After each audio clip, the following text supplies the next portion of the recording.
Kita mungkin kita tidak ada hijrah yang hakiki, tapi kita ada hijrah yang maknawi. Kita tinggal apa yang Allah larang pada kita. Kita rasa susah, struggle apa semua.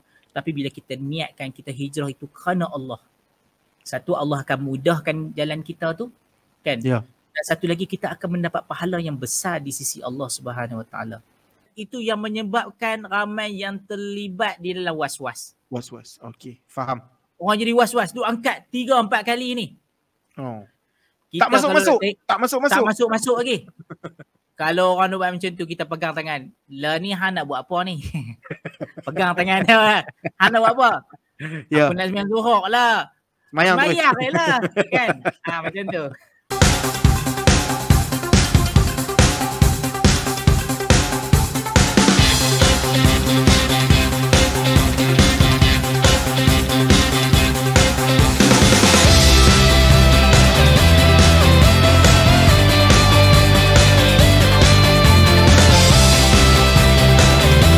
Selamat kembali ke podcast terpaling baca episod yang ke-7, di mana episod ini kita akan membincangkan berkenaan dengan hadis pertama dalam himpunan hadis 40 Imam An-Nawawi, iaitu hadis berkenaan dengan niat.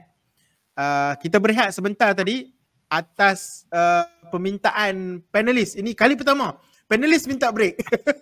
Jadi disebabkan dia kali pertama terjadi tanpa dirancang, jadi kita memperkenankanlah permintaan panelis untuk rehat sebentar tadi. Jadi kita sambung balik.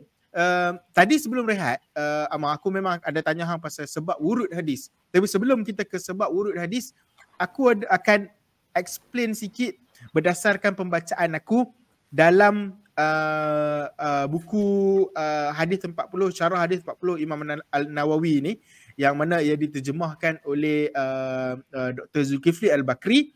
Dalam muka surat 6 ni, dia ada bagi tahu kedudukan ataupun keistimewaan hadis ini. So mungkin hang boleh perbetulkan kalau aku ada salah. Antaranya, Imam Abu Daud berkata sesungguhnya hadis ini merupakan separuh daripada Islam. Kerana ad-din itu ada dua perkara, sama ada hanya perkara zahir iaitu amalan, ataupun yang batin iaitu niat. Itu kata Imam Abu Daud. Imam Ahmad dan Imam Syafi'i pula berkata dalam hadis ini mengandungi 1/3 ilmu. Besarlah 1/3 ilmu. Sebabnya ialah kerana usaha seseorang itu adalah sama ada dengan hati, lidah atau anggota tubuh badannya. Maka niat dengan hati adalah salah satu daripada 3 pembahagian tersebut. Imam Abdul Rahman Ibnu Mahdi disebut dalam Fathul Bari, kitab Fathul Bari, itu kitab Ibnu Hajar. Disebut hadis ini termasuk 30 bab daripada ilmu. Bayangkan satu hadis ni saja dia termasuk daripada Imam Abdul Rahman dia kata 30 bab. Imam Syafi'i pula kata 70 bab daripada ilmu. So Imam Syafi'i dengan Imam Abdul Rahman bagi tahu dua benda berbeza, tapi dia still amount yang besar lah, 30 dan juga 70. Abi Ubaid berkata Nabi SAW menghimpunkan semua urusan akhirat berdasarkan hadis. Siapa yang beramal tiada kena mengena dengan urusan kami, ia akan ditolak, dan semua urusan dunia pada hadis bab ini. Jadi ini antara kedudukan ataupun keistimewaan hadis ni yang disebutkan oleh imam-imam yang sebelum ni lah. Antara imam yang aku sebut tadi adalah Imam Abu Daud, Imam Ahmad dan Imam Syafi'i, Imam Bukhari, dan info-info ni kita boleh dapatkan dalam buku yang aku tunjuk tadi masa awal-awal presentation kita tadi, iaitu buku ni di muka surat yang ke-6. Amar, kembali kepada soalan kita tadi, Amar. Macam mana hadis ni tiba-tiba boleh ada? Apa sebab wurud hadis ni, Amar? Okey, bismillahirrahmanirrahim. Kita kembalilah. Okey, tadi bila kita sebut sebab, okey, sebelum tadi sebab anda sentuh tentang kedudukan hadis tadi. Okey. Jadi macam seperti mana yang telah disebutkan oleh Sazuan sebentar tadi adalah berkaitan dengan kedudukan hadis ni, macam Abu Dawud telah sebutkan bahawasanya dia adalah 1/3 dari 1/2 daripada Islam kan. Sebab apa dia 1/2 daripada agama? Kerana agama ini meliputi apa yang zahir dan apa yang batin. Jadi innamal a'malu binniyat itu mewakili daripada amalan batin dan satu lagi adalah amalan zahir. Jadi sebab itu disebut sebagai 1/2 daripada agama. Disebut juga daripada 1/3 daripada 1/3 daripada Islam. Seperti mana yang telah disebutkan oleh Ibn Hajar Al-Asqalani, dia kata waqad tawatara an-naqlu وقد تواتر النقل عن أئمة في تعظيم قدر هذا الحديث قال أبو عبد الله ليس في أخبار النبي شيء أجمع وأغنى وأكثر فائدة من هذا الحديث kan. Jadi dalam Ibn Hajar mengatakan bahawasanya banyak di kalangan ulama-ulama Islam yang menganggap ataupun yang memberi nilai yang besar ataupun menganggap bahawasanya hadis ini mempunyai nilai kedudukan yang begitu besar lah kan. Seperti mana yang telah disebutkan oleh Abu Abdillah, iaitu Abu Abdillah bahawasanya hadis ini adalah hadis yang dikatakan sebagai ajma' wa aghna wa akthar faedah min hadal hadis. Dia kata tidak ada satu hadis laisa fil akhbarin nabi syai'un, tidak ada mana-mana hadis nabi yang lebih menghimpunkan, yang paling menghimpunkan banyak perkara, yang paling kaya, yang paling banyak faedahnya melebihi daripada hadis ini. Jadi hadis ini mempunyai kedudukan yang begitu tinggilah.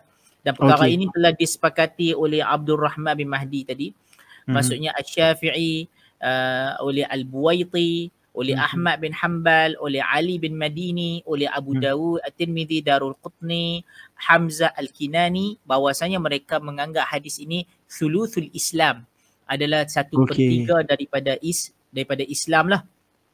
Kenapa dikatakan sebagai 1/3 daripada Islam? Kerana Islam ada 3 perkara membabitkan berkaitan dengan Islam ni, iaitu yang pertamanya qaulun wa fi'lun wa niyatun. Adanya perkataan, adanya perbuatan, adanya niat. Jadi niat ini, hadis ini mewakili niat lah. Jadi sebab itu disebut sebagai 1/3 daripada Islam. Kata Ibn Rajab Al-Hambali, Ibn Rajab Al-Hambali ni seorang tokoh hadis yang besar lah. Sebelum aku nak cerita sikit tentang Ibn Rajab Al-Hambali.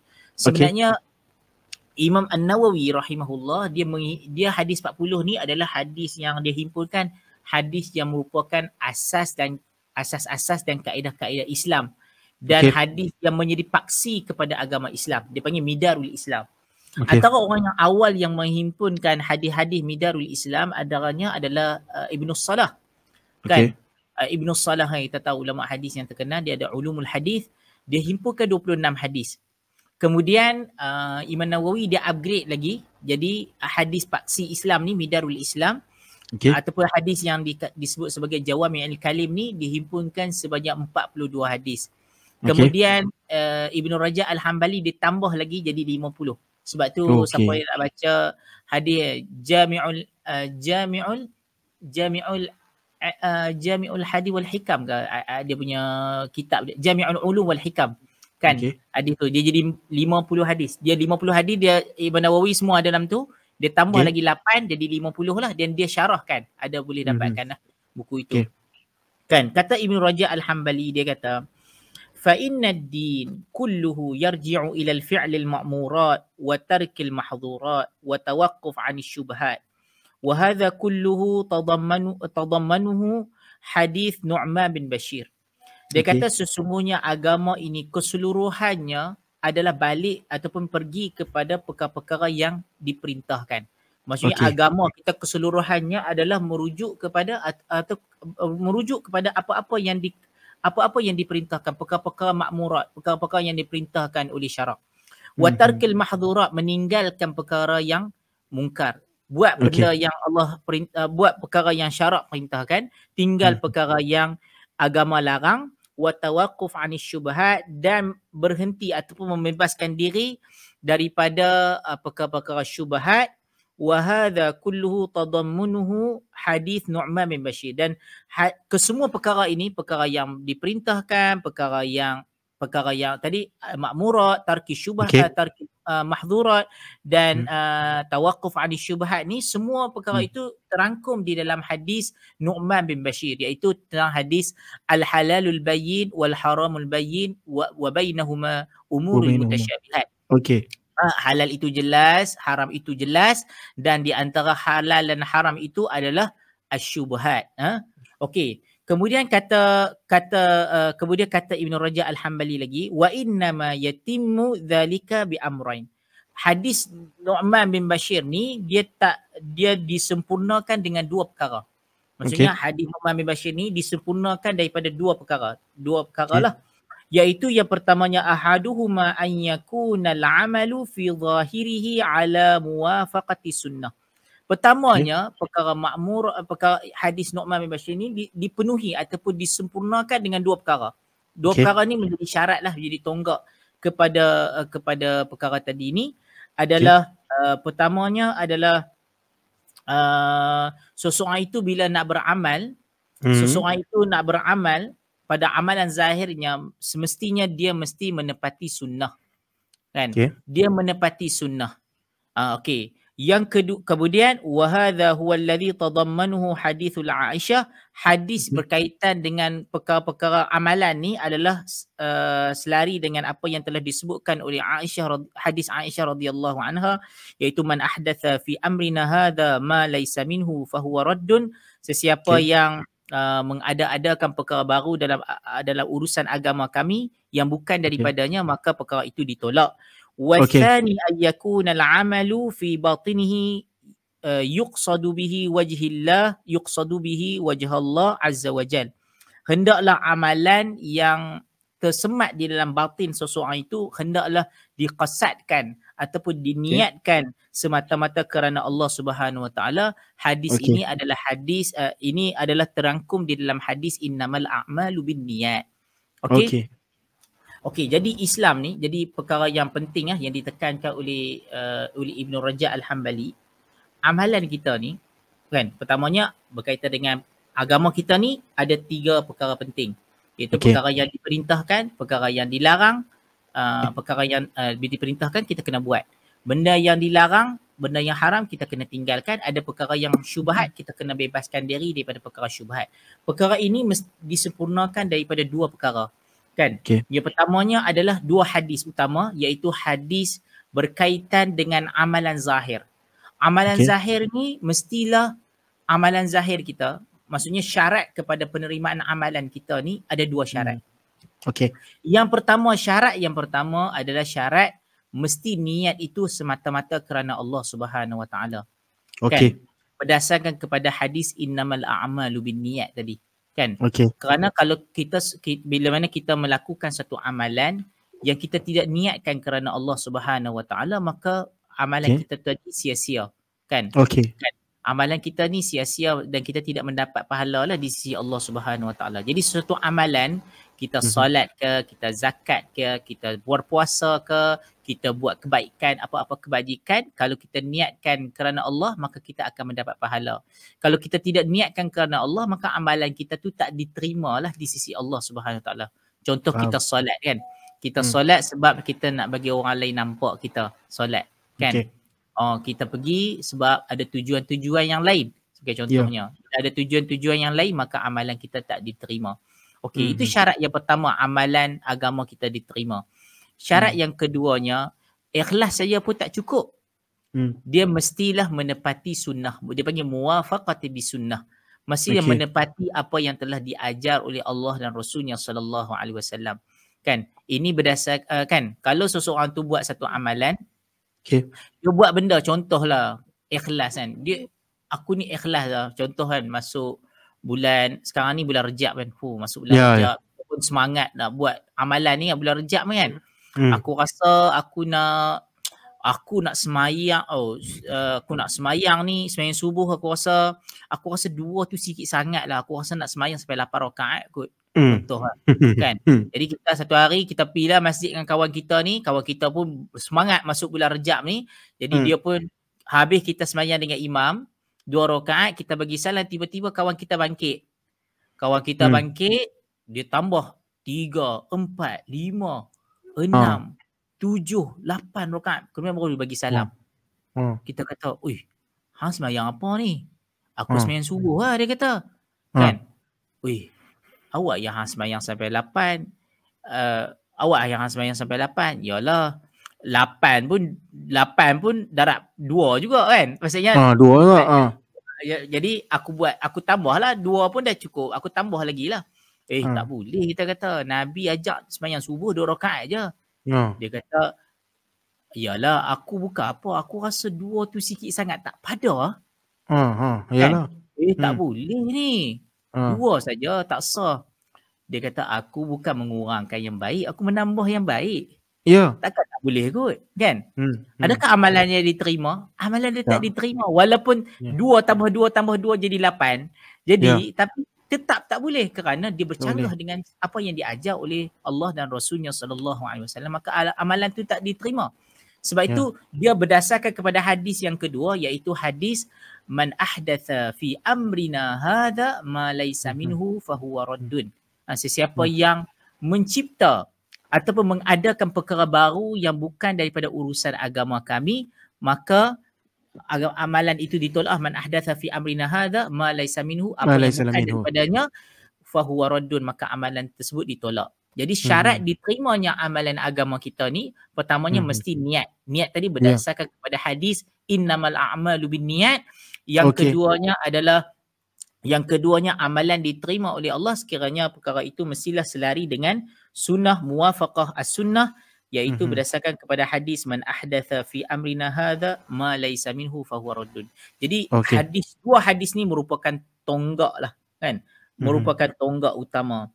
Okey, kemudian kata Asy-Syaukani, dia kata wal haditsu qa'idatun min qawaidil Islam. Hadis ini merupakan kaedah daripada kaedah Islam. Dia merupakan salah satu asas daripada asas-asas Islam, dan kemudian dan ramai di kalangan para ulama juga. Ramai di kalangan para ulama yang memulakan kitab mereka dengan mendahulukan hadis innamal a'malu binniyat. I see. Kan? Contohnya macam Al-Imam An-Nawawi dalam Arba'in Nawawiyah, dia dahulukan hadis innamal a'malu binniyat. Kan? Antaranya Imam Nawawi juga dalam Riyadhus Salihin juga letak innamal a'malu binniyat. Dalam Kitabul Adhkar dia juga mendahulukan innamal a'malu binniyat. Al-Imam Al-Bukhari juga meletakkan hadis innamal a'malu binniyat sebagai hadis yang pertama dalam Sahih Al-Bukhari. Sedangkan dia macam core. Sebab apa? Kalau tengok macam Sahih Al-Bukhari, bab pertama tentang kitab Bad'il Wahyi. Kita bermulanya wahyu. Tiba-tiba start dengan hadis innamal a'malu binniyat. Apa kaitannya? Macam tak ada kaitan. Tetapi tujuan Al-Imam Al-Bukhari mendahulukan hadis ini adalah supaya para penuntut ilmu mengikhlaskan diri dalam mempelajari hadis ataupun mempelajari ilmu. Kan? Dan banyak lagi lah Imam Nawawi dalam kitabnya, di dalam kitabnya Al-Majmu' juga dia mendahulukan hadis innamal a'malu binniyat.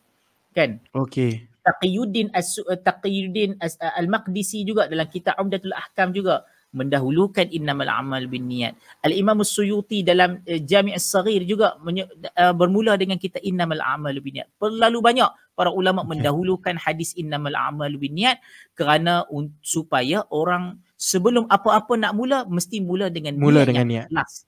Mula dengan niat yang ikhlas. Ni aku petik sikit apa yang disebut oleh Abdul Rahman bin Mahdi. Kenapa Abdul Rahman bin Mahdi? Abdul Rahman bin Mahdi ni adalah salah seorang guru kepada Al-Imam Syafi'i. Dan dialah yang mencadangkan kepada Imam Syafi'i supaya menulis kitab Ar-Risalah.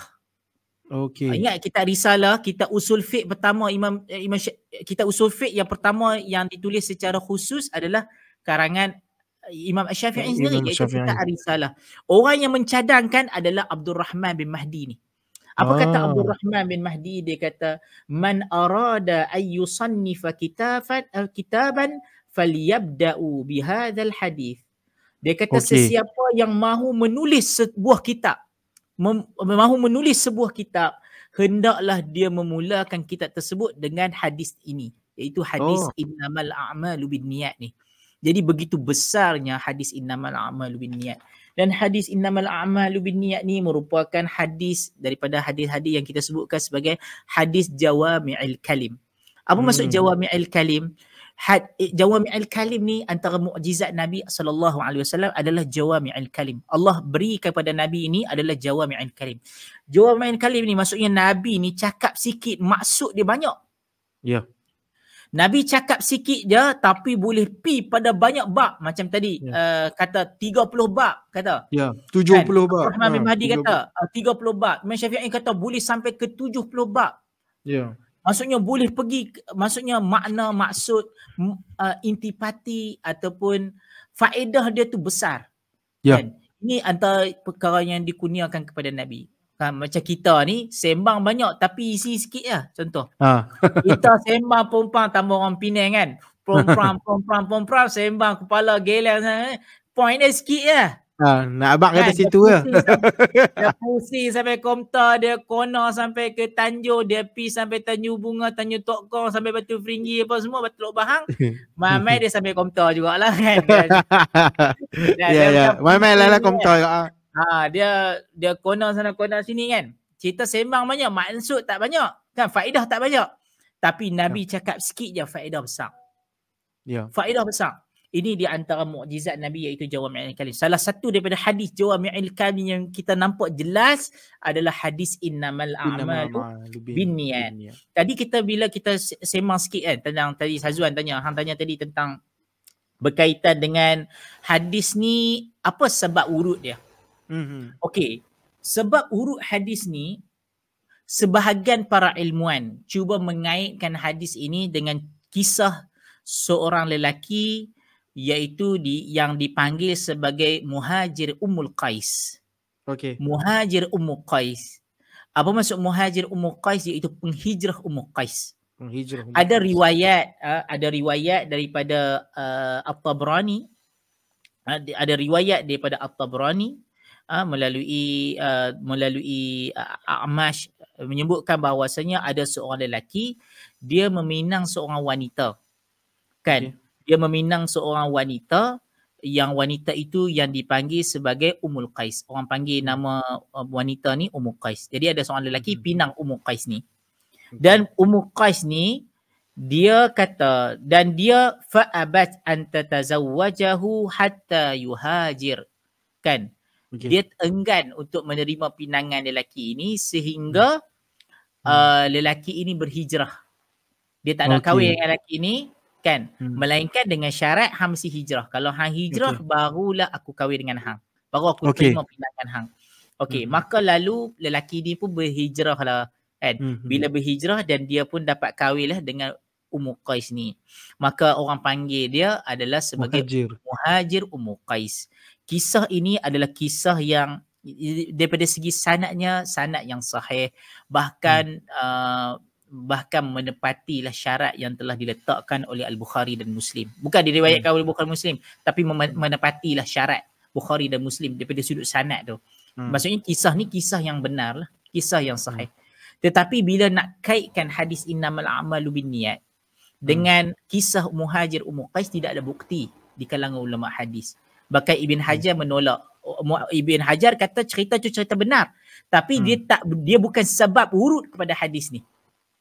Dia bukan sebab urut kepada hadis ini. Tidak ada bukti lah kan.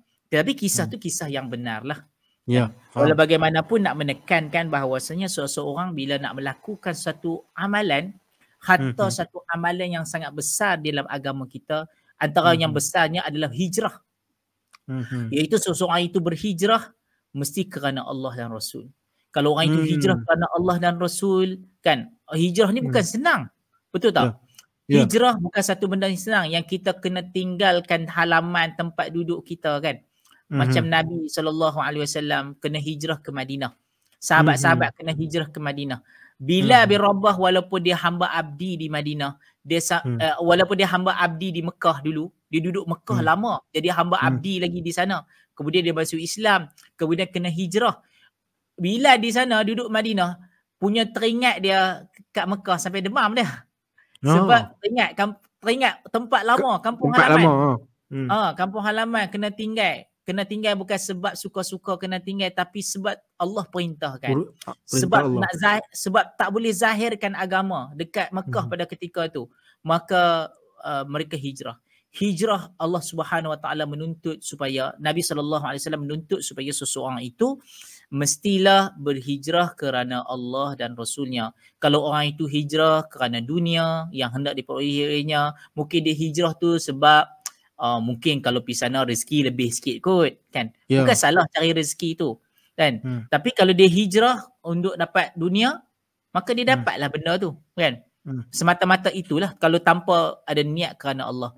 Kalau dia hijrah kerana wanita yang hendak dikahwini olehnya, maka dia dapatlah kan. Dia mungkin aku ni pergi hijrah lah dekat Eropah kan. Mungkin perempuan-perempuan sana mungkin cantik-cantik kan. Pergi hijrah sana dapat kahwin dengan orang sana kan. Kalau dia setakat hijrah ke sana kan kerana wanita, maka wanita sajalah yang dia dapat. Tapi di sisi Allah tidak ada nilai lah hijrah itu kan. Maksudnya amal bin niat ni dia tak terpakai untuk solat je lah. Sebab apa biasanya kita selalu kaitkan innama amalu bin niat ni, kita selalu kaitkan dengan hal-hal ibadah, hal-hal usolli, hal-hal yang kita nak betul niat waktu buat solat. Biasanya hal-hal macam tu ataupun hal-hal ibadah je lah. Maksudnya dia tak berhenti sampai setakat ibadah je lah kan. Dia bukan setakat ibadah sajalah, dia daripada semua perkara. Sebab tu Nabi kata innamal a'malu binniyat, sesungguhnya amalan itu dengan niat. Jadi tak kiralah amalan itu amalan ibadah, amalan yang bukan ibadah, mesti dengan, maksudnya perkara itu ada niatnya. Wa innama likulli imri'in ma nawa, dan setiap orang itu mendapat apa yang dia niatkan. Kan? Jadi kalau dia jadi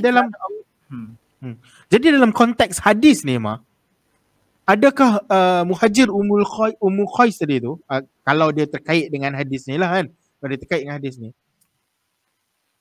kalau dia, adakah dia nak gambarkan orang yang berhijrah sebab Allah dan Rasul tu bagus, tapi orang yang berhijrah bukan sebab Allah dan Rasul, dia walaupun dia dapat apa yang dia nak tapi tak bagus ke macam mana Macam mana kita nak gambarkan penghijrahan orang tersebut? Yang bukan dia mestilah asalnya mungkinlah di sudut hati dia yang paling dalam kot mana pun mestilah mungkin sebab Allah dan Rasul.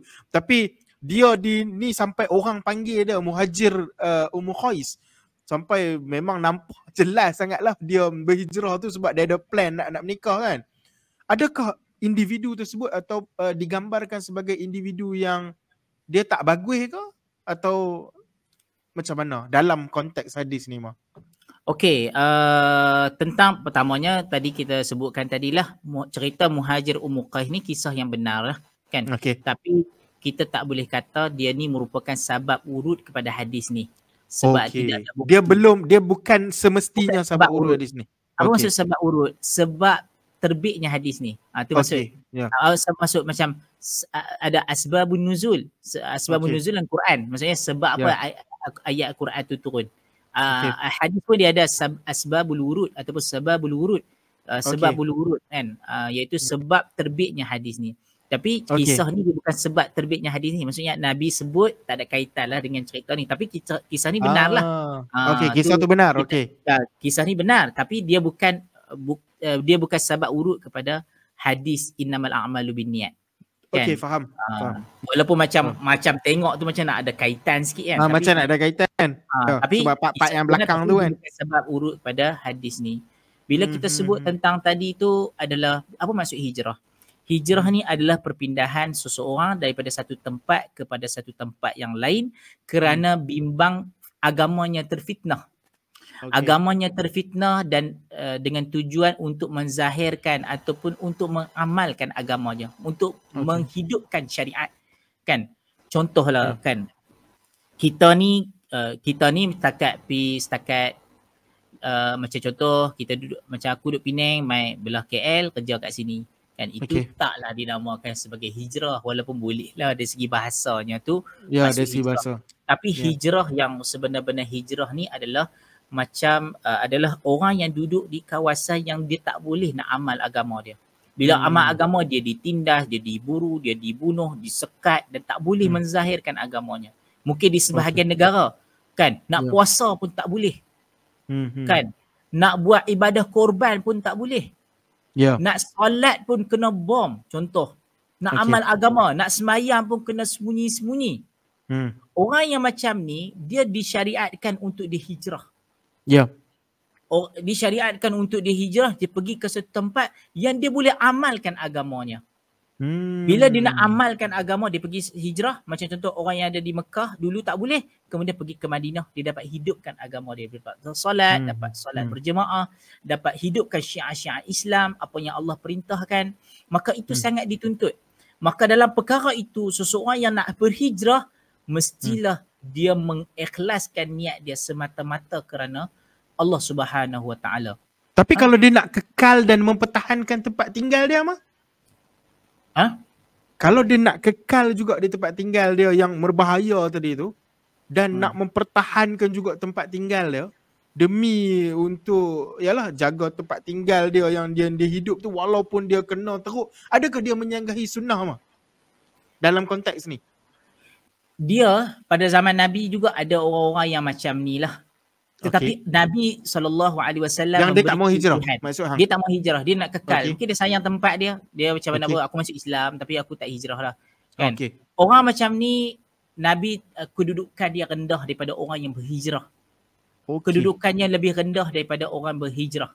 Orang berhijrah tu ada kedudukan yang tinggi kerana dia sanggup tinggalkan benda yang dia sayang untuk memperolehi keredaan Allah Subhanahu Wa Taala. Ya, sebab tu dia kembali kepada Allah dan Rasul. Sebab itu dia sebab hijrah mesti dia kena solidkan dia punya niat dan pegangan dia tu. Niat dia tu kerana Allah dan Rasulnya. Tetapi perkara itu Nabi cakap Nabi kaitkan dengan hijrah. Tetapi perkara itu sebenarnya kita luaskan lagi dalam setiap amalan kita ni mesti dengan niat. Sebab tu Nabi kata amal a'malu binniat, sesungguhnya amalan-amalan itu dengan niat kan. Wa innama likulli imri'in ma nawa, dan setiap seseorang itu mendapat apa yang dia niatkan. Dan hijrah ini ada dua tadi. Bila kita sebut faman kana hijratuhu ila Allahi wa rasulih, satu berpindah macam tadi Nabi cakap dalam konteks Mekah ke Madinah lah. Betul. Siapa hijrah kerana Allah Rasulnya, dia dapat Allah dan Rasulnya. Itu lebih besar. Tapi kalau dia dapat kena tujuan dunia kan, ataupun untuk kahwin kan, maka dia dapatlah apa yang dia niatkan. Tapi di sisi Allah tidak ada nilai. Itu hijrah daripada sudut secara hakiki lah, secara hakikatnya. Tetapi dia ada hijrah daripada sudut maknawi dia. Daripada sudut maknawi dia ataupun daripada sudut maknawi, iaitu hijrah daripada sesuatu yang dilarang oleh Allah Subhanahu Wa Taala.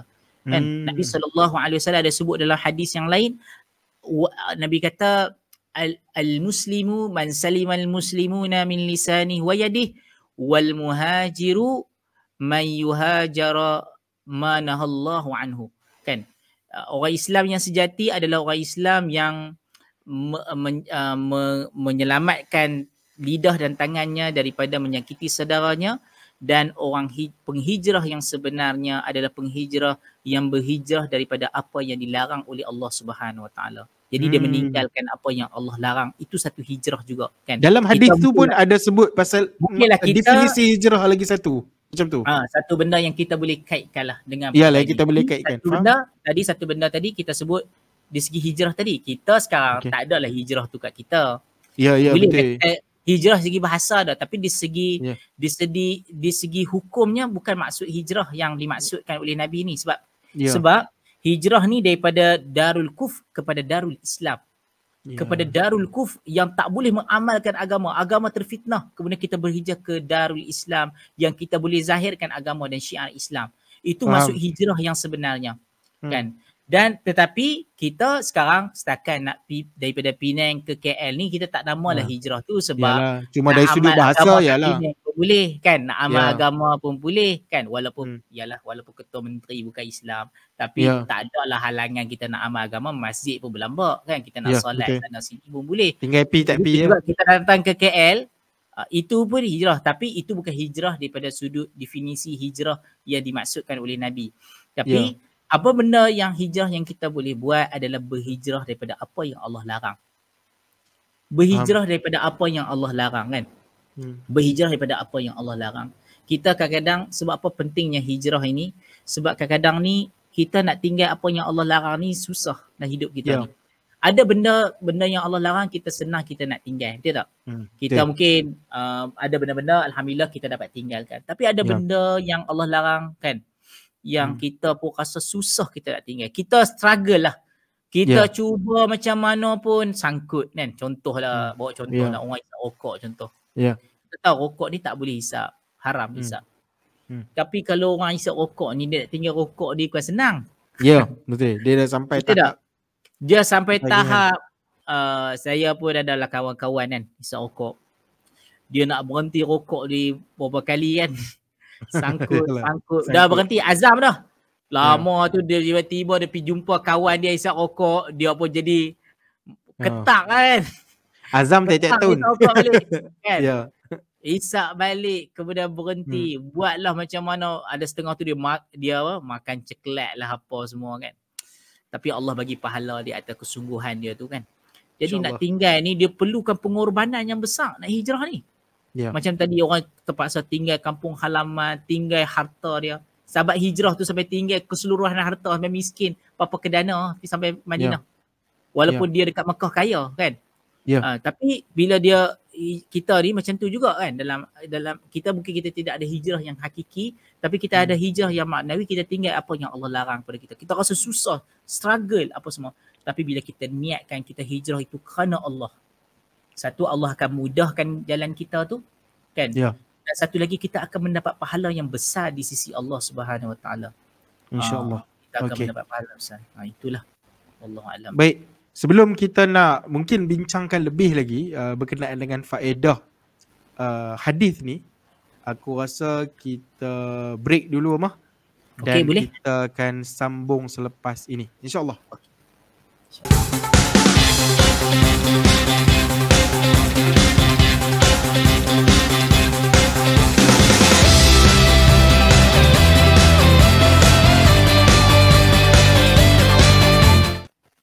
Kita kembali ke episod 7 podcast terpaling baca, yang mana hari ini kita membincangkan berkenaan dengan hadis pertama dalam himpunan hadis 40. Jadi kita dalam slot yang terakhir ni, sebelum kita tamatkan sesi rakaman podcast kita pada hari ini, untuk pengetahuan semua, rakaman ni berlangsung pada 20 Januari 2024. So boleh dikatakan ni adalah rakaman pertama pada tahun 2024. Sebab rakaman sebelum ni dilakukan pada yang video podcast episod LGBT tu pada 2023. Jadi sebelum kita tamatkan ni, kita nak bincangkan sikit, kita nak minta Amar syarahkan sikit berkenaan dengan hadis 40 ni, supaya Amar, kita nak tahu Amar, apa intipati penting yang ditinggalkan oleh Nabi SAW dalam hadis ni, supaya kita faham hadis ni secara lebih menyeluruh dan tak ada salah faham terhadap hadis ni Amar. Silakan Amar. Okey, bismillahirrahmanirrahim. Kita sambung semula macam mana yang kita baca tadi, iaitu Nabi SAW bersabda, innamal a'malu binniyat wa innama likulli imri'in ma nawa. Kan, sesungguhnya setiap amalan itu dengan niat, dan setiap orang itu mendapat apa yang dia niatkan. Okey, bila kita sebut setiap amalan dengan niat, jadi apa yang dimaksudkan dengan niat? Itu yang pertama kita kena faham apa maksud niat. Niat ini maksudnya al-qasad. Kan? Al-qasad, iaitu apa maksud qasad? Qasad ni adalah tujuan untuk melakukan sesuatu perkara. Kan, tujuan untuk melakukan sesuatu perkara. Dan kita tengok di dalam syarah Sahih Muslim, tak silap saya, apa yang disebut oleh Al-Imam An-Nawawi rahimahullahu taala, dia kata di dalam Al-Majmu', dia kata an-niyatu hiyal qasdu ila syai' wa azimatu ala fi'lih. Niat itu adalah qasad, tujuan untuk sesuatu perkara. Suatu perkara kita nak buat ada tujuannya, dan wal azimatu ala fi'lih, dan keazaman untuk melakukan sesuatu perkara. Tujuan untuk sesuatu dan keazaman untuk melakukan sesuatu. Jadi niat itulah dan keazaman. Jadi dia adalah tujuan dan keazaman untuk melakukan perkara lah. Kan? Okey, dan seperti mana yang telah disebutkan oleh Dr. Mustafa Bura di dalam Nazhatul Muttaqin, dia kata qasdu syai' muqtarinan bi fi'lih. Dalam Syarah Arba'in Nawawiyah Al-Wafi pun dia dah sebutkan, iaitu kehendak ataupun tujuan sesuatu yang disertai dengan perbuatan. Maksudnya tujuan yang disertai dengan sesuatu perbuatan. Itu maksudnya nak buat satu benda. Dan oleh sebab itulah para ulama bincang tentang niat ini. Satu, niat ini bila sebut innamal a'malu binniyat, sesungguhnya setiap amalan itu dengan niat.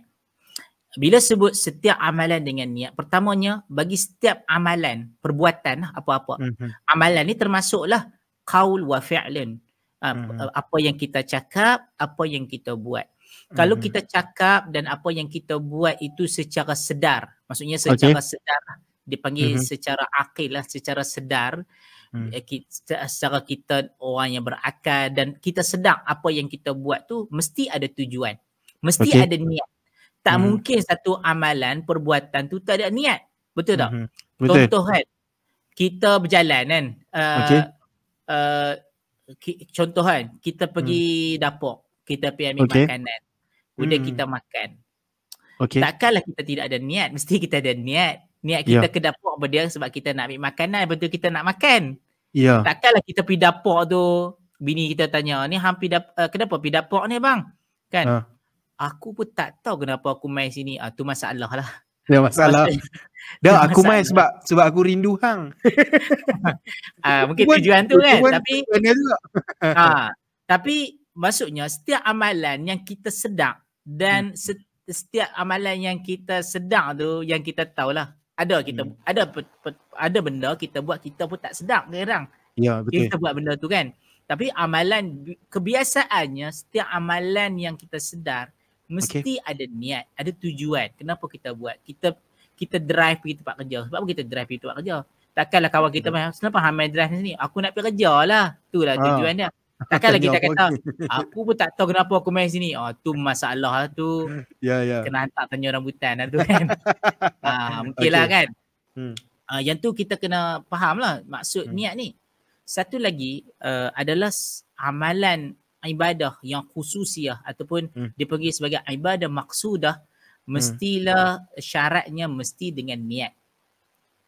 Sesuatu amalan itu syarat sah bagi amalan ibadah mestilah adanya niat yang betul. Mesti ada niat yang betul. Jadi kita pertama setiap amalan tu mesti ada niat. Yang keduanya setiap amalan, khususnya amalan-amalan ibadah maksudah mestilah disyaratkan dengan niat yang betul, barulah amalan tu diterima. Amal, aku potong sikit boleh? Boleh. Okey, bila hang cakap pasal mesti dia ada tujuan yang pertama, lepas tu dia ada keazaman. Okey. Jadi tadi hang cakap pasal dia berjalan kaki pergi dapur. Berjalan kaki. So ada pergerakan dia tu, keazaman dia tu. Bergerak dan tujuan dia adalah dapur lah. Dapur lah sebab dia lapar mungkin. Okey.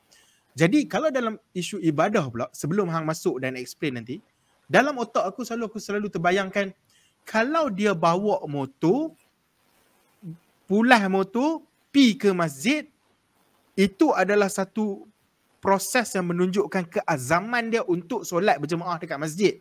Jadi betul. Adakah lagi keperluan? Okey, aku faham ada orang yang praktis dan ada orang yang praktis macam, dan ini diajarkan di sekolah.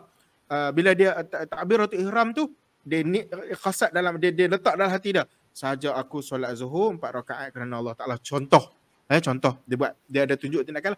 Tapi macam mana pula dengan orang yang mai, dia tak mau beratkan sangat, saja aku ni, dia terus mai, Allahu Akbar. Dia punya, bagi dia, dalam hati dia dah ada niat satu, yang tak perlu dia nak bersungguh-sungguh. Yang kedua, sudah ada keazaman dia mai masjid tu, menunjukkan keazaman dia mai masjid tu, tujuan dia tu memang nak mai solat jemaah. Adakah itu juga termasuk dalam niat, Amar? Mungkin hang boleh explain sikit supaya kita boleh faham. Tapi aku tak nafikan siapa dia yang nak buat macam tu tak ada masalah apa. Tu bukan aku letak apa sebagai salah ke apa, tu cerita lain. Soalan dia, adakah keazaman seorang individu tu dia bawa motor tu pun dia dah kira, maksud tindakan dia tu pun dah termasuk dalam niat, Amar? Macam mana? Ya, bila kita pergi, macam bagi contoh kan, kita pergi ke masjid. Sebenarnya bila kita pergi ke masjid waktu Zuhur tengah hari kan.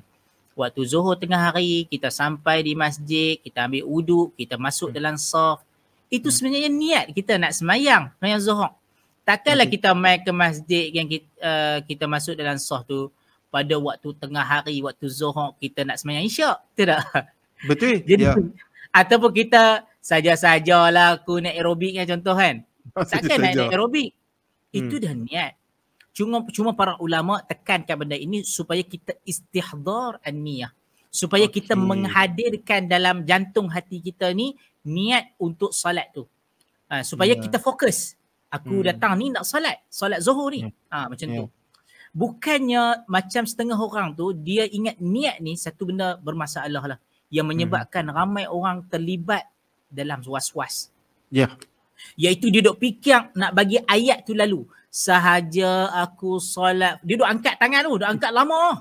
Sahaja aku solat fardu Zuhur 4 rakaat mengikut imam kerana Allah Ta'ala kan. Amar tak, kalau jamak lagi panjang, Amar. Yang tu kalau jamak lagi panjang pula. Sahaja aku memasukkan waktu Zuhur jamak takdir ke, jamak takhir ke, jamak takdim ke, dua rakaat kerana dia mai jadi lagi panjang. Itu sebenarnya bukan niat. Tetapi sebenarnya dia melalukan perkataan dalam minda dia. Yang tu. Oh, itu ada beza besar tu, Amar. Tu jadi masalah tu. Orang ingat yang tu niat dan itu yang menyebabkan ramai yang terlibat di dalam was-was. Was-was. Okey, faham. Orang jadi was-was. Tu angkat 3-4 kali ni. Tak masuk-masuk lagi. Kalau orang buat macam tu, kita pegang tangan. Lah ni Han nak buat apa ni? Pegang tangan dia. Han nak buat apa? Aku nak sembahyang Zuhur lah. Semayang lah. Kan? Macam tu. Okey. Ya itulah niat dia kan. Dia sebenarnya melalukan minda dalam kepala dia, dalam melalukan perkataan dalam minda dia. Dia ingat yang tu niat. Yang tu masalah. Dan dia mensyaratkan benda tu. Itu yang menyebabkan orang ramai was-was. Solat ni kita tahu kita nak buat apa sebenarnya. Apa kita nak buat? Kita nak solat apa? Kita tahu benda tu. Jadi aku nak solat Zuhur lah dalam hati kita kan. Kita datang naik motor apa semua, masuk dalam saf. Masuk dalam saf, depan kita ada imam. Takkanlah kita memanglah kita makmum, takkan kita imam juga kot. Kita duduk belakang imam kan. Jadi ini penting. Walaupun kita nampak macam benda tu macam lawak kan. Tapi sebenarnya benda tu serius. Benda tu memang real berlaku kan. Cuma bila hang kata tadi ulama dia adakan niat tu, maksudnya teks niat tu. Sorry, aku tak tahu teks niat tu mai daripada siapa. Tapi mungkin teks niat tu diadakan supaya dia dia dapat letak dalam hati dia dengan lebih kuat lah kot, Amar. Ke macam mana, Amar? Yang tu dia kata supaya istihdar an-niyah. Niyah kena ada. Niat syarat kepada sahnya satu amalan. Memang syarat sah kepada salat amalan lah. Jadi dia kena istihdar. Dia kena datangkan niat tu. Nak semayang apa? Contoh. Kita mai waktu subuh, kita mai awal kan. Sebelum kita mai awal, kita semayang. Nanti kita akan masuk tajuk ni kan. Tapi tak apalah, aku sentuh sikit lah. Okey. Istihdar an-niyah. Contoh kita datang waktu subuh, kita mai awal kan. Kita mai awal, imam dah azan dah. Tapi orang duk semayang sunat kan. Jadi kita pun semayang lah 2 rakaat. Semayang sunat subuh. Lepas tu kawan kita call. Hang kat mana ni? Dah lewat dah ni. Kita dah habis semayang sunat tu, kita tak semayang Zuhur. Kita kata, Oh ya ke? Kena pergi sekarang ke? Kena pergi sekarang. Tak apalah, aku yang niat tadi sembahyang sunat tu, aku niat kira jadi sembahyang Zuhur sebab 2 rakaat, sembahyang subuh lah. Subuh. Kira sebab 2 rakaat juga kan. 2 rakaat sama je solat sunat subuh dengan solat subuh. Sama je. Tak ada sama beza je. pun. Kan? Tak ada beza pun. Tu tak boleh. Kerana tak boleh. Okay, niat clear. ini membezakan satu ibadah dengan ibadah yang lain. Okay. Contoh, walaupun 2 rakaat, dia membezakan. Walaupun sama, solat sunat subuh dengan solat subuh tu sama, tapi yang membezakan di antara sunat subuh dengan solat subuh adalah niat. Iaitu dia tak boleh. Benda tu tak boleh cover. Solat sunat subuh tadi dia tak boleh cover solat subuh tadi. Dia kena sembahyang lain sebab dia kena istihdar an-niyah. Dia kena hadirkan niat itu, tujuannya nak sembahyang subuh. Sorry Mak, kalau puasa? Apa dia? Puasa? Dia nak puasa sunat, lepas tu dia teringat, aku ada puasa kena ganti. Dia nak dia boleh ke macam betul balik dia punya ni, aku malam ada lah niat puasa sunat, tapi dia dah puasa ni. Aku ada puasa kena ganti, ataupun dia baru dengar ustaz bagi tahu, hang kena ganti dulu. Ada ustaz yang dia pergi dengar ceramah, ustaz kata hang ganti dulu baru boleh puasa sunat. Dia macam mana dia nak kena switch ke, ataupun dia kena habiskan juga puasa sunat tu, puasa ganti tak termasuk? Okey, untuk puasa-puasa yang wajib, dia kena istihdar an-niyah sebelum dia melakukan amalan tu. Okey. Maksudnya, contoh dia nak puasa ganti. Ramai orang perempuan lah kan. Misalnya orang perempuan nak puasa ganti. Bila nak puasa ganti, dia kena niatkan. Maksudnya dia kena niat nak puasa ganti tu kan. Puasa qada tadi tu sebelum daripada dia berpuasa pada malam hari lah. Maksudnya sebelum waktu masuk subuh tu dia puasa.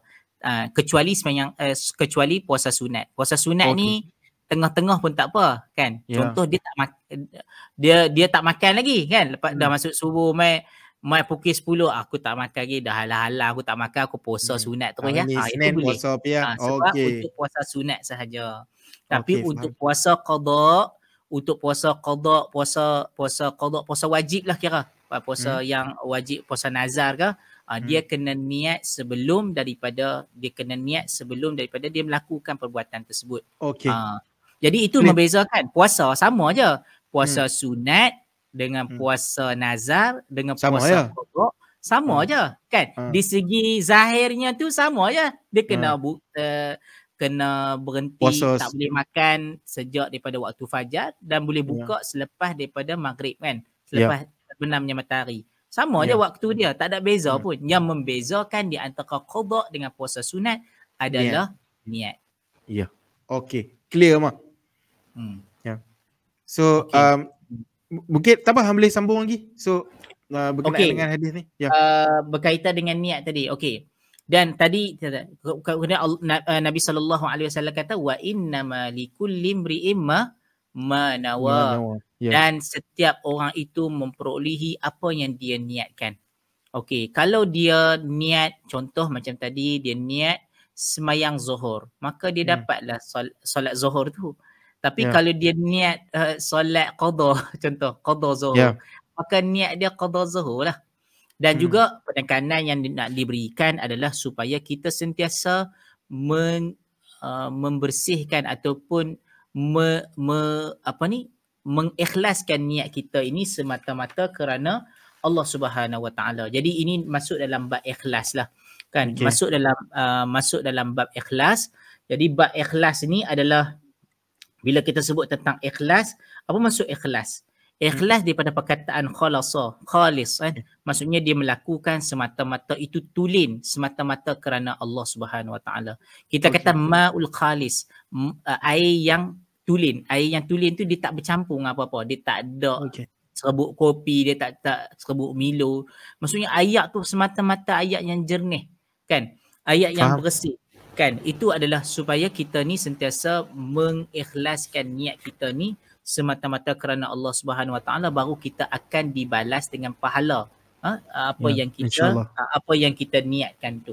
Okey, mungkin kemudian kita teruskanlah kepada tentang isu beberapa perkara lah berkaitan dengan niat ni. Yang pertamanya adalah tamyizul maqsud bil amal hal huwa Allah Ta'ala wahdahu am ma'ahu ghairi. Okey. Am ma'ahu ghairi. Okey. Am ma'ahu ghairuh. Okey. Jadi dia niat ini adalah dia membezakan di antara tujuan amalan. Adakah dia melakukan satu amalan itu kerana Allah Subhanahu Wa Taala ataupun selain daripada Allah Subhanahu Wa Taala. Kan? Okey. Dan seperti mana yang seperti mana yang Allah Subhanahu Wa Taala sebutkan di dalam Al-Quran, wa ma umiru illa liya'budullaha mukhlishina lahuddin. Kan?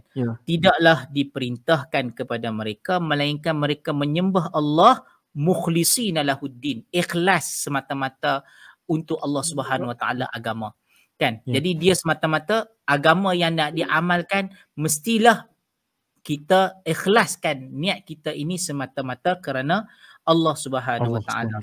Dan Allah Subhanahu Wa Taala kata ala lillahi dinul khalis. Ingatlah bahawasanya untuk Allah itu agama yang khalis, agama yang ikhlas semata-mata kerananya. Dan Nabi sallallahu alaihi wasallam mengingatkan tentang hadis innamal a'malu binniyat, dan banyak lagi kan tentang banyak menceritakan tentang contohnya kisah sebab niat ni kadang-kadang memberi kesan kepada amalan kita kan. Kalau kita ni buat kadang-kadang amalan kita nampak sama saja kan. Contoh kan, kita masuk dalam saf kita sembahyang dengan kawan kita sembahyang dengan orang-orang lain walaupun duduk sama-sama di saf depan, tapi pahala seseorang dengan seseorang lain tak sama di sisi Allah. Kerana antara faktornya adalah kerana niat tak sama. Mungkin orang ni datang sebab ikut-ikut je kan. Orang ni datang kerana sebetul-betul dia betul-betul kerana Allah. Maka dia mendapat pahala yang lebih besar. Sebab itu di antara ahli-ahli hikmah mereka menyebutkan bahawasanya perkara yang kecil menjadi besar di sisi Allah kerana niat. Tetapi perkara yang besar boleh menjadi kecil bahkan tak ada apa-apa kerana niat. Kadang-kadang contoh orang tu keluar duit, dia ni orang miskin. Dia ni pun sehari pergi toreh kereta mungkin sehari RM15, RM20 kan, RM30. Tapi dia tengok ada orang susah, dia keluarkan duit dia walaupun tak banyak, dia ambil, dia bagi RM10. RM10 tu besar tau. Dia kata apalah, walaupun aku susah tapi ini kerana Allah. Maka besar pahala walaupun RM10 je. RM10 boleh beli apa sangat kan. Zaman lah boleh beli apa sangat RM10 tu kan. Betul. Besar di sisi Allah. InsyaAllah. Tapi orang yang datang bagi 1 juta, 2 juta. Aku ni aku bagi bukan sikit-sikit ni, 2 juta ni kan. Sebab nak tunjuk orang. Nak tunjuk kepada orang ataupun supaya orang puji dia. Kan? Supaya orang puji dia, orang besar-besar dia dengan tujuan bukan kerana Allah. Tujuan benda lain. Ataupun dicampur tujuan Allah campur dengan tujuan benda-benda lain juga. Kan? Selain daripada Allah, maka dia amalan dia tu haba mansura, berdebu yang berterbangan, tak ada apa-apa nilai di sisi Allah Subhanahu Wa Taala. Dia macam mana Dia macam kembali balik ke hadis ni. Macam kembali pada hadis. Dia berbalik-balik kepada soalan aku. Dia macam kalau hang memang mengharapkan kepada Allah dan Rasul dan hang akan dapatlah apa yang hang harapkan tu. Tapi kalau hang harapkan seperti apa yang disebut dalam ni lah, kalau hang mengharapkan hijrah kerana dunia tu, maksudnya kalau hang bagi macam hang kata tadi bagi 1 juta, 2 juta, mungkin sebab hang nak mengorat anak pakcik tu, ataupun mungkin sebab hang nak dapat pangkat, atau hang mungkin akan dapat dunia hang seperti apa yang disebut dalam ni, hang akan dapat apa yang hang dapat tu, tapi mungkin macam hang kata lah tadi, seperti debu-debu yang berterbangan je lah di sisi Allah Subhanahu Wa Taala, kita tak tahu. Tapi kalau kita letak dalam hati kita, benda pertama sekali niat yang kita buat tu kerana Allah dan Rasul, insya-Allah kita akan dapat. Betul. Dia macam kembali balik hadis ni, explanation hang tadi. Aku nak sentuh satu hadis yang aku rasa ada kaitan yang besar lah dengan benda ini. Tentang ada satu hadis yang diriwayatkan oleh Imam Muslim daripada Abu Hurairah radhiyallahu an, sami'tu Rasulullah sallallahu alaihi wasallam yaqul inna awwalan nas yuqda yawmal qiyamah alaihi rajulun ustushhida فأتي به فعرفه نعمه فعرفها Qala fama amilta fiha qala qataltu fika hatta ustushhidtu qala kadhabta walakinnaka qatalta li an yuqala al-jari faqad qila thumma umira bihi fasuhiba ala wajhihi hatta ulqiya finnar. Nabi kata Abu Hurairah, aku mendengar Rasulullah sallallahu alaihi wasallam bersabda, sesungguhnya manusia yang pertama yang diadili pada hari kiamat ialah seseorang lelaki yang mati syahid. Okay. Orang pertama yang dihisap, yang diadili oleh Allah Subhanahu Wa Taala adalah orang mati syahid. Kan? Beliau akan dibawa oleh Allah dan beliau akan dibawa kepada Allah dan Allah menunjukkan kepadanya nikmat-nikmatnya dan lelaki itu mengakuinya. Lalu Allah Subhanahu Wa Taala bertanya kepada orang yang mati syahid ni, kan? Allah tanya kepada dia, fama amilta fiha, apa yang telah kau lakukan dengannya, kan? Lelaki itu kata, aku telah berperang. Dia kata qataltu fika hatta ustushhitu, aku telah berperang di jalanmu sehingga aku mati syahid, kan? Kemudian Allah Subhanahu Wa Taala kata kepada dia, Allah kata kadzabta, kau bohong. Walakinnaka qatalta li ay yuqal al-jari. Allah kata engkau bohong. Sebaliknya engkau berperang agar orang, supaya engkau dipanggil sebagai pahlawan. Engkau pergi perang ni bukan sebab dia mati perang, perang kan, mati syahid, nampak macam mata orang ni dah syahid dah ni. Allah syahid kan, kan? Tapi sebenarnya orang kata tapi Allah kata bila datang pada Allah kata kau bohong, kadzabta, engkau bohong, kan? Tapi engkau sebenarnya berperang supaya engkau dipanggil sebagai jari, sebagai pahlawan. Orang kata kau ni berani ya, kau ni hebat lah, kan? Supaya orang panggil kau jari, kan? Kemudian kemudian Allah kata faqad qila thumma umira bihi fasuhiba ala wajhihi hatta ulqiya finnar. Sesungguhnya engkau telah dipanggil dengan gelaran itu. Allah kata faqad qila, engkau dah dipanggil lah, orang dah panggil dah kau tu sebagai pahlawan. Engkau dah dapat lah apa yang kau niatkan tu untuk dipanggil sebagai pahlawan. Sekarang kau dah dapat dah benda tu. Maka Allah kata pada kemudian lelaki itu telah diarahkan, diseret dengan mukanya di atas tanah, kemudian dilempar ke dalam neraka. Tu orang mati syahid tu. Kemudian orang kedua pula datang, kan? Wa rajulun ta'allama ilma wa 'allamahu wa qara'a al-Quran. Kemudian giliran seorang lelaki yang seseorang yang mempelajari ilmu, yang mengajarkan ilmu dan membaca Al-Quran. Ni kira syekh lah, ulama lah. Datang kan? Dia ni seorang ahli ilmu, mengajar, dia belajar ilmu, dia mengajar ilmu dan dia membaca Al-Quran. Kemudian dibawa kepada Allah Subhanahu Wa Taala. Allah tunjukkan macam mana yang pertama tadi itu, fa'utiya bihi fa'arafahu ni'amahu fa'arafaha. Allah tunjuk kepada dia nikmat-nikmat, supaya dia tahulah ganjaran dia, amalan dia akan dapat macam ni nikmat-nikmat, kan? Allah tanya kepada dia, fama amilta fiha, apa kau buat dengannya, apa kau buat? Dia kata qala ta'allamtul ilma wa 'allamtuhu wa qara'tu fika. Dia kata sesungguhnya aku telah belajar ilmu, aku telah mengajar ilmu dan aku telah baca Al-Quran kerana engkau, kan? Wa qara'tu fika Al-Quran, aku telah baca Quran kerana engkau. Allah kata kepada dia, qala kadzabta walakinnaka ta'allamtal ilma liyuqala al-alim wa qara'tal qur'ana liyuqala huwal qari. Kan? Tetapi sebenarnya Allah kata engkau bohong, engkau tak belajar ilmu, engkau tak mengajar kerana aku, engkau tak baca Quran, engkau baca Quran bukan kerana aku, kan? Allah kata engkau bohong. Tetapi sebenarnya engkau telah belajar ilmu, mengajar ilmu supaya engkau dikatakan seorang alim dan engkau membaca Al-Quran semata-mata supaya orang panggil engkau sebagai qari, sebagai oi kau ni pandai baca Quran. Dia ni qari ni. And faqad qila, Allah kata benda tu orang dah panggil dah engkau dengan gelaran-gelaran itu, thumma umira bihi fasuhiba ala wajhi hatta ulqiya finnar. Lalu dia diseret mukanya di atas tanah, kemudian dia dihumban ke dalam api neraka. Kemudian yang ketiganya adalah kemudian dibawa pula Ni adalah hadis riwayat Muslim ni. Kemudian dibawa pula wa rajulun wassa'allahu alaihi wa a'tahu min asnafil mal kullih. Datang pula seorang yang Allah telah berikan harta yang banyak kepada dia. Dan dia ini adalah orang yang Allah telah luaskan hartanya, kemudian memberi kepada kemudian dia ditanya pula. Kemudian ditunjuk nikmat-nikmat yang Allah beri kepada dia. Dia kira dermawan lah datang. Orang kaya, banyak dermawan. Dia dibawa kepada Allah SWT. Allah tunjuk nikmat kepada dia.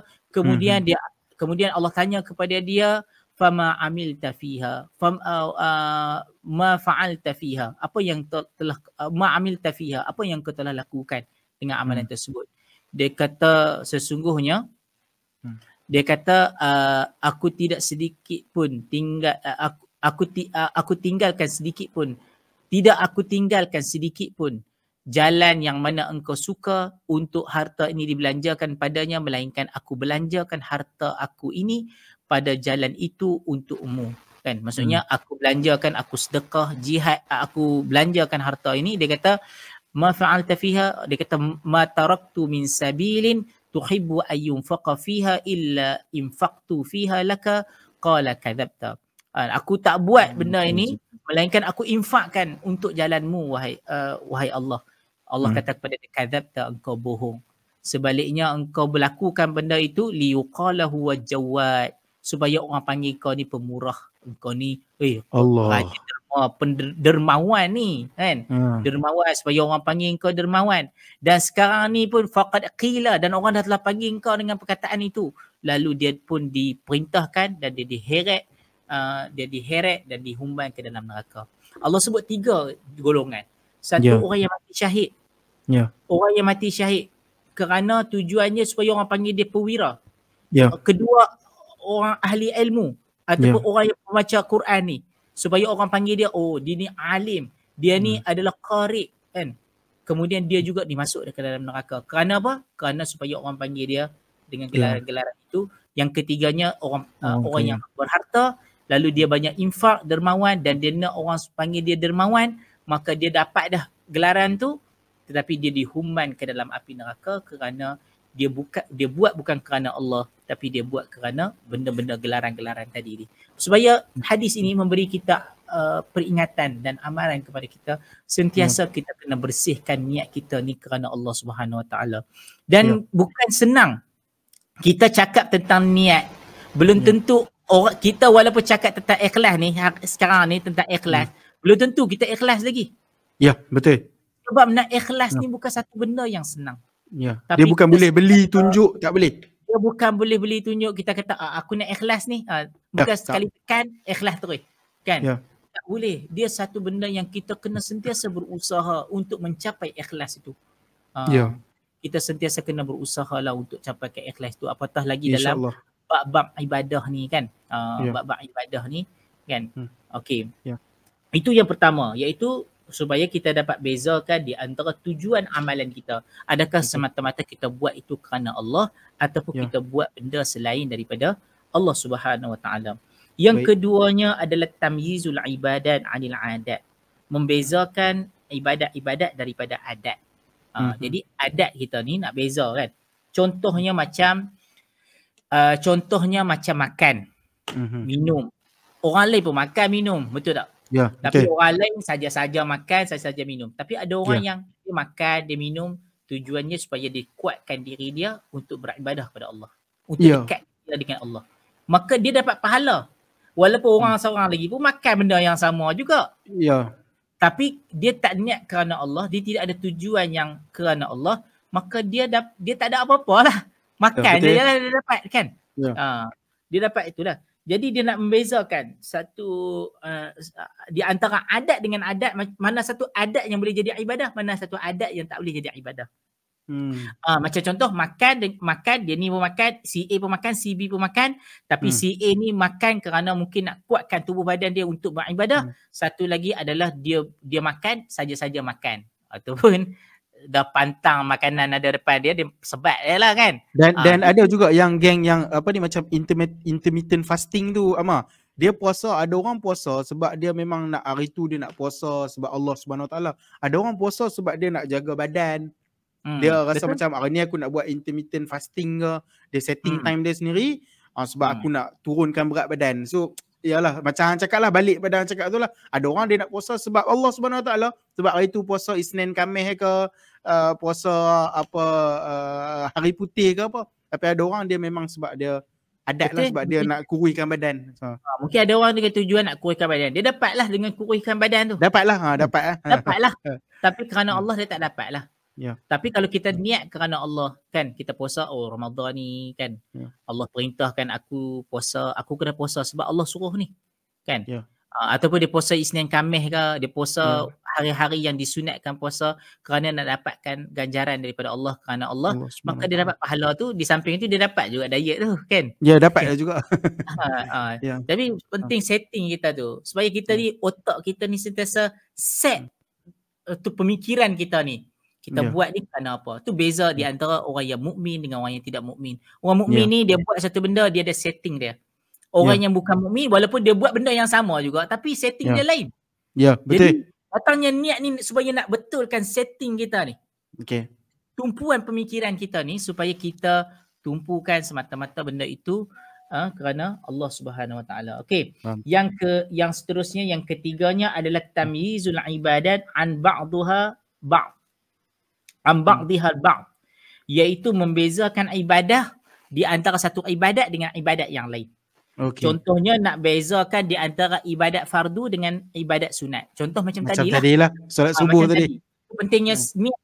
Macam tadi solat sunat subuh dengan solat subuh. Walaupun pada waktu subuh tapi lain, kan? Ya, betul. Kita nak sembahyang sunat kena niat sembahyang sunat lah. Kalau niat kalau niat sembahyang subuh, fardu subuh, kena niat fardu subuh. Okey. Kita tak boleh lah kata aku randuk sekali boleh lah. Gabung sekali tak boleh, kan? Tak boleh. Jadi nak bezakan di antara satu ibadat dengan ibadat yang lain. Maksudnya satu benda yang fardu dengan benda yang sunat. Ataupun membezakan di antara benda yang sunat dengan benda yang sunat. Ya. Contohnya contoh apa? Di antara sunat dengan sunat. Tamyiz bainas sunan. Dia contohnya macam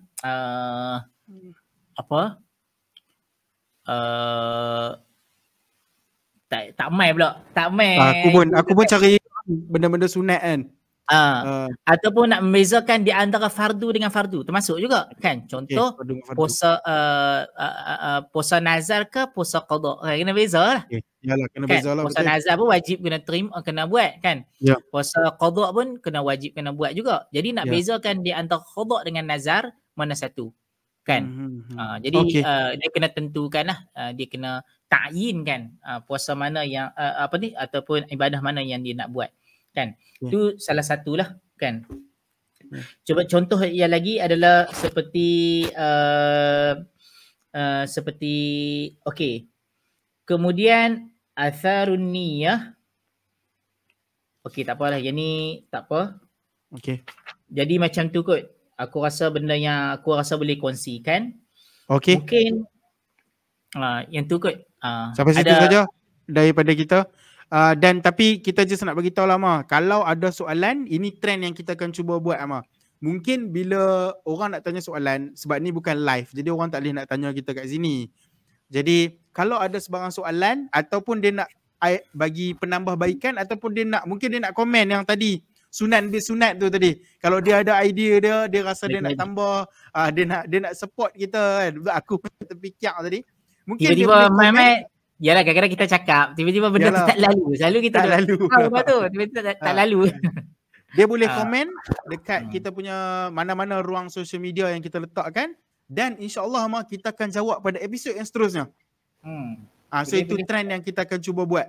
Kita akan buka seluas-luas ruang untuk sebarang pertanyaan dan kita akan cuba jawab pada episod yang seterusnya. Jadi aku rasa sampai sini saja kita punya rakaman episod ke-7 ni. Bantu kami untuk share dan sebarkan siri podcast episod yang ke-7 ni supaya lebih ramai mendapat manfaat. Dan jangan lupa untuk dapatkan buku yang berkaitan dengan Hadis 40 ni boleh dapatkan di TikTok shop Book Surgeon. Sampai situ saja. Terima kasih Hama. Kita sama-sama. jumpa lagi pada siri yang seterusnya. Book Sejen, analyze, scrutinize, criticize. Assalamualaikum. Waalaikumsalam warahmatullahi